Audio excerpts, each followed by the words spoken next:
Hello everyone, another doggy here and welcome to my channel to see another video about Path of Exile. At the beginning of this video, I want to say thank you to all of my audience. Thank you for your suggestion and advice, which helps me a lot to improve and polish my build.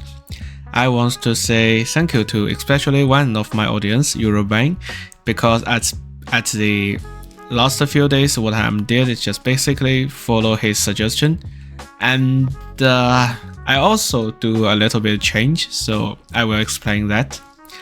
But as you guys already saw, also at the previous few days, I am dead a lot. I died to almost every boss in the game.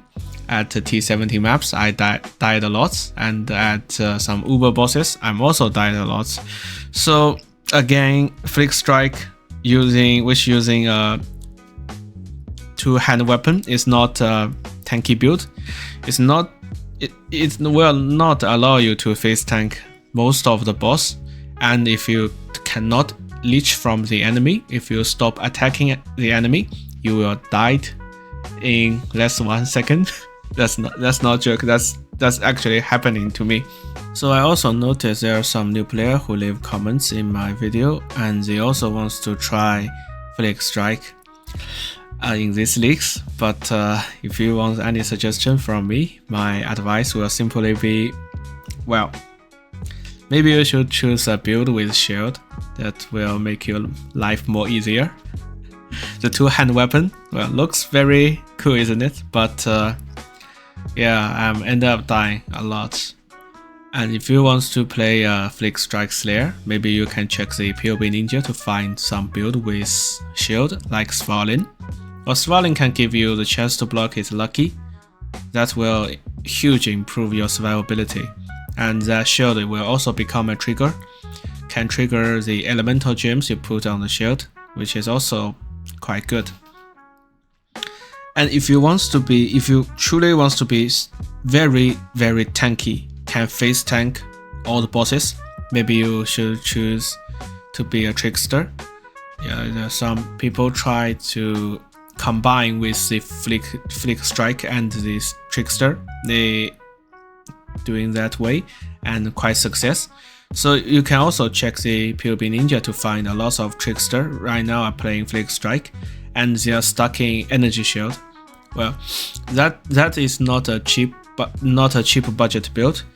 Will cost you around nearly 100 or even 200 divine, but you can get like you can nearly get 15 or 13k energy shield, and you become nearly immortal, can face tank all the bosses while having not bad damage.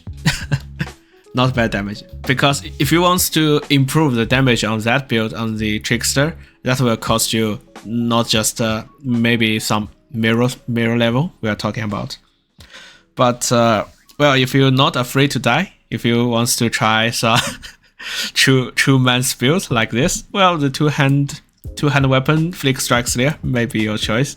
Starting from here, let's talk about my Flick Strike Slayer and the change I made in the previous few days. Although that's a long journey, but I will keep the things as simple as possible.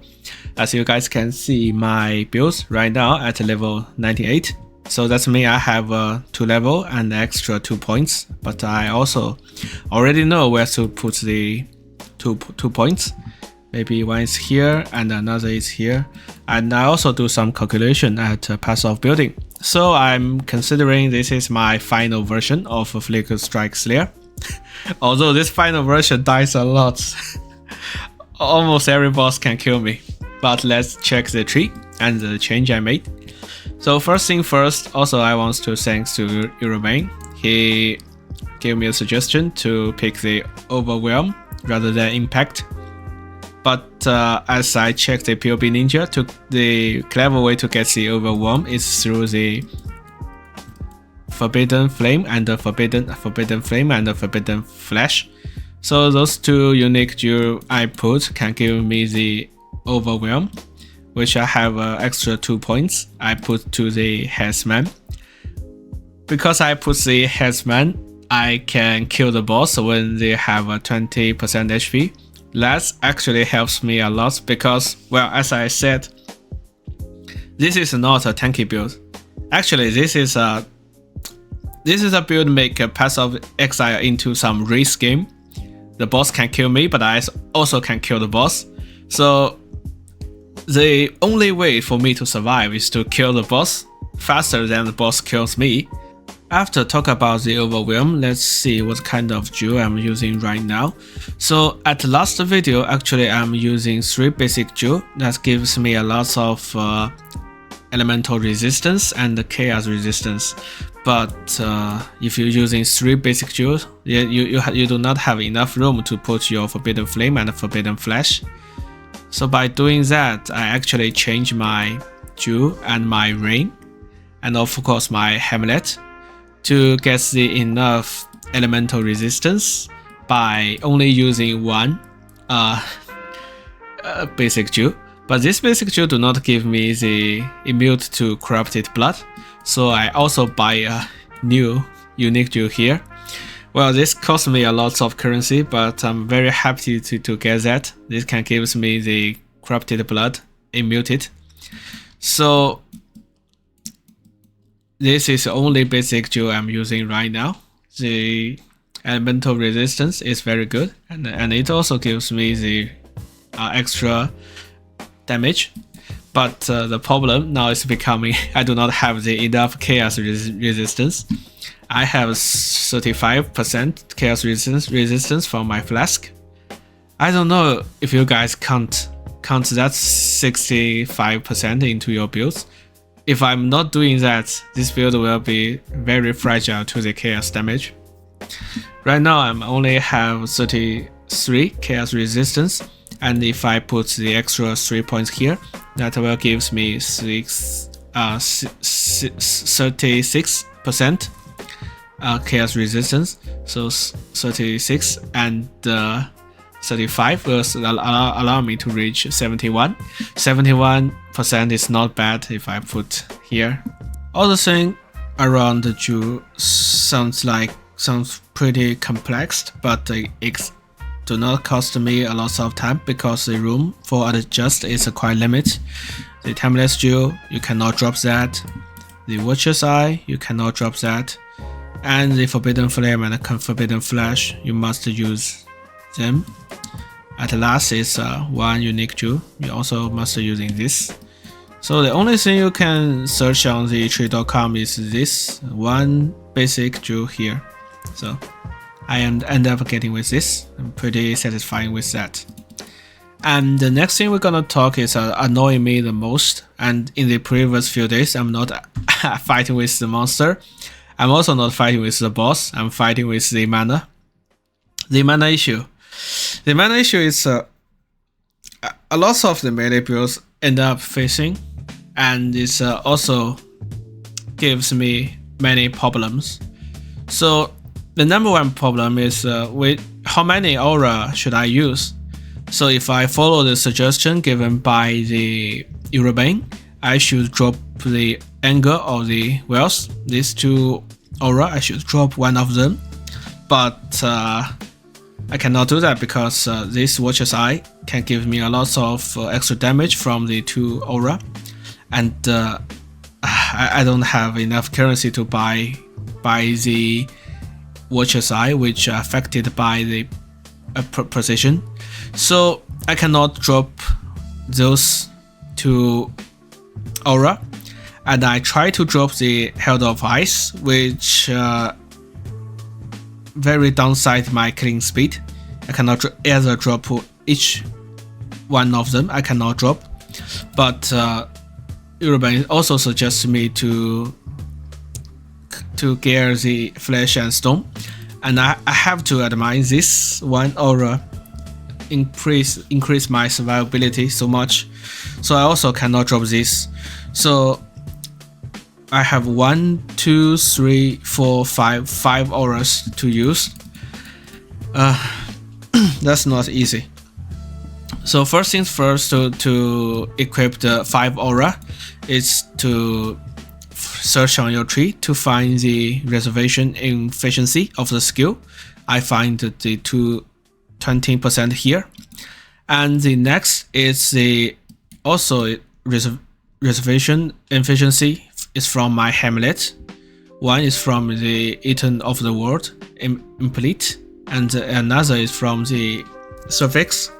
I got 9% from my Suffix and 8% from Eater of the World. The combined was a 17%, but that is not enough. So I do a lot of calculation at path of building. I must have a level 4 enlightened to equip the 5 aura. So that's also cost me a lot of currency, but I'm happy to get that. And yeah, just doing that is also not enough, because the Flicker Strike, my main skill, also costs mana.